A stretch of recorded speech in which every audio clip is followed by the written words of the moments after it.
L'une des curiosités du dernier septennat du président Paul Biya est l'immobilisme de son gouvernement. Une inertie qui a très souvent alimenté les gorges chaudes, car lourde de conséquences. Beaucoup d'incidences économiques, d'abord sur le plan interne, c'est-à-dire que vous avez des opérateurs économiques qui sont dans l'indécision, qui ne se décident pas parce qu'ils ne savent justement pas de quoi le lendemain du Cameroun sera fait. Même sur le plan externe, vous avez les partenaires bilatéraux, multilatéraux camerounais qui ont de la peine à prendre des vraies décisions, à venir par exemple au Cameroun, nouer certains contrats. Ce statu quo du gouvernement, qui remonte à janvier 2019, n'a pas que des conséquences sur le plan économique.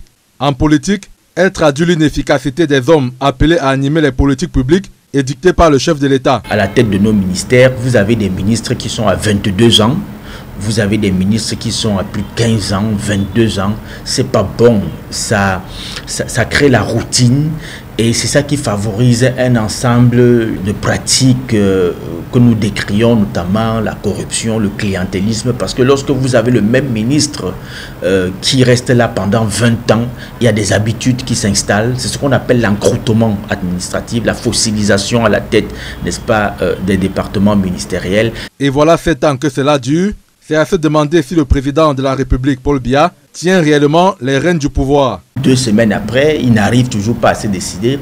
Ça renforce le sentiment que ce n'est pas lui qui contrôle les choses. Ça renforce le sentiment qu'il y a des clans qui se battent et qui n'arrivent pas à trouver les bonnes décisions.